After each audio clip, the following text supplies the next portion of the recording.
How's it going, guys? I've got a good video for you today. It's one that I thoroughly enjoyed. Went through the process of making gravity barrel feeders with 55-gallon drums. Something I'm really looking forward to. Enjoyed it, learned a lot from it. Really fun. Hopefully it will pay dividends back here when the October rolls around. Really looking forward to it. Didn't get to really do much baiting last year. It was mostly on public land. I had one small parcel I was allowed permission on, but I was just pouring corn out of the ground. So if it ever rained or sleeted or anything else like that, or had a really high dew point one morning, all that corn on the ground would ruin.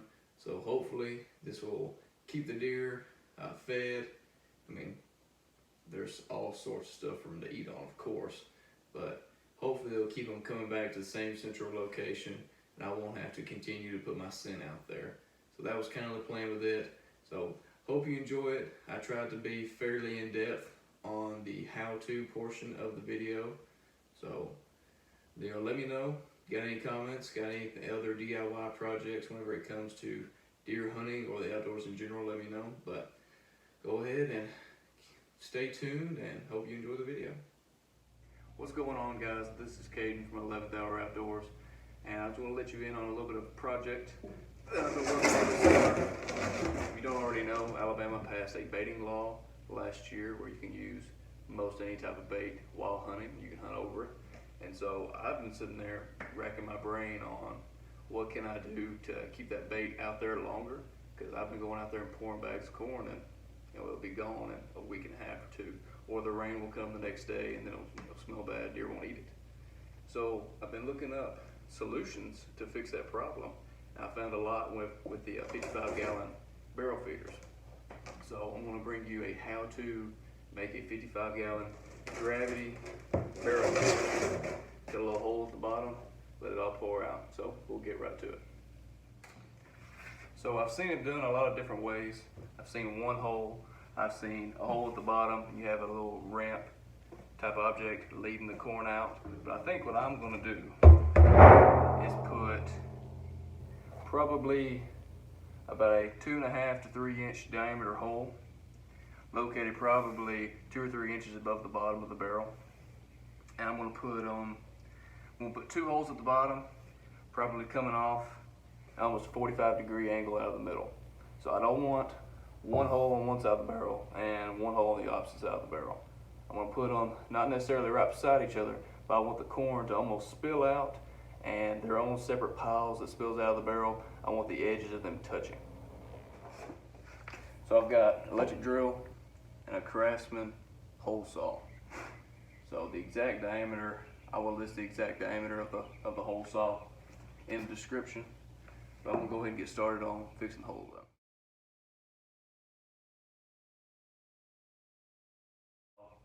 In the description. But I'm gonna go ahead and get started on fixing the hole up.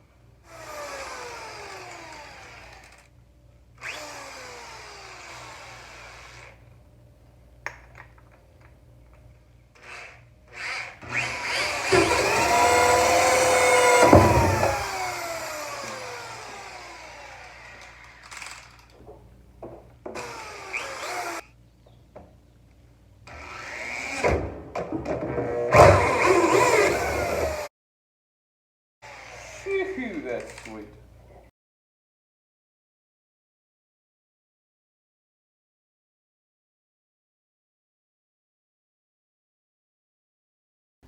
All right, to give you kind of a look what I was talking about, I cut the first hole. Here's my hand, probably 2 to 2.5 inch diameter cut. So I went ahead and put it in double. The other one over here. So that's about how wide it's going to be coming out of the barrel. So hopefully what I was talking about. I've explained the basis of what I'm doing. Set the barrel up like this. Get corn coming out both of those. I would like for the pile to come out here. It'll be kind of in this shape than this pile.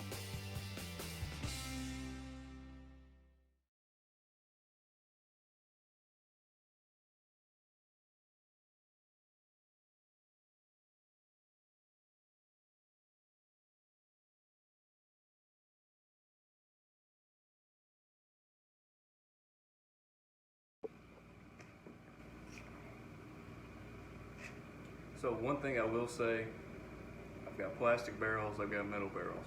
I just finished all the plastic barrels, plastic drums fairly easily. I mean, I never really had a problem. A perfect cut. The hole saw through the barrel. However, it was a lot harder to actually get it through. And then this little metal, almost looking like a washer kind of thing, same as those. But it was a lot harder to get out of the hole saw. So before, I was using the screwdriver just to poke out the plastic. And I could get it out. I mean, it took a second to get it out, but with that one, I actually had to get in there and pry it open. So it took a lot longer, it's a lot harder to penetrate the metal. So if you have the option, I would definitely go plastic over metal barrel.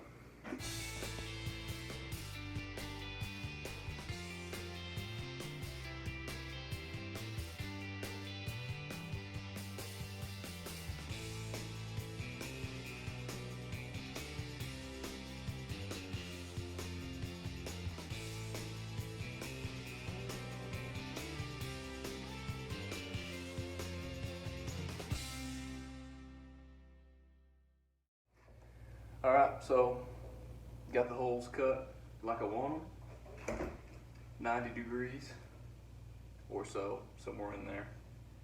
But got those cut, but in order for the corn to get in there, we'll have to somehow put a hole in the top. So you can see the lids, the little lid valve type things. We've messed with those a little bit, they're kind of difficult to get off. So I think I'm gonna do, I'll show you what I'm gonna do.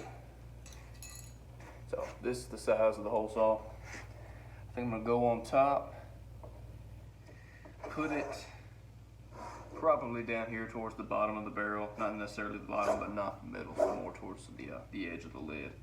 I think I'm gonna go maybe 1, 2, 3, and instead of making it look like an actual triangle, I think I'm gonna kind of just blend them together, but about the size, so maybe 3.5 inches or 4 inches across, maybe not even that much. Just easy enough to where you can pour the corn in it without needing a funnel. Because just using one of those actual circles, one of the little nuggets, it'd be difficult just to be able to pour it in. You'd have to scrape it off after you got done pouring it. So I don't really necessarily want to bring a funnel or a filter out there every single time I go. So I want to make it just big enough to where I can pour it straight from the back.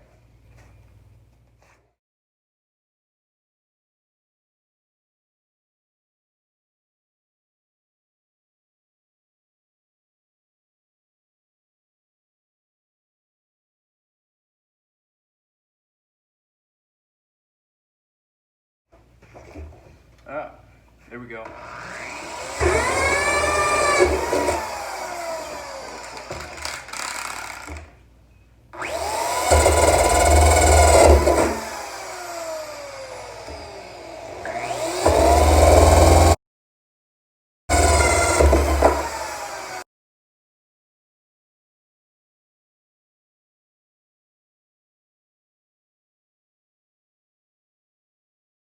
All right, finished product. I ran some water and Dawn dish soap through them just to kind of, help them clearing out. The smell wasn't too good from like plastic, but looking pretty good. I still got these, just the plastic ones, because obviously with the plastic ones, they hadn't had any air. They're completely sealed off. With the metal ones, they're already cleaned out and dry. So I ran water and a Dawn dish soap. You don't have to worry about the dish soap whenever it comes to scent, because you'll have corn in there. It'll be out there outside. Scent's gonna wear off. You don't have to worry about the Dawn dish soap. And really, Dawn dish soap doesn't have that strong smell anyways.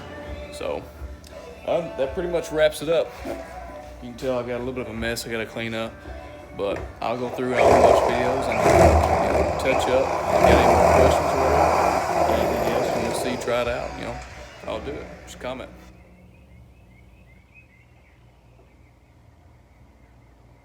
That didn't really work, did it?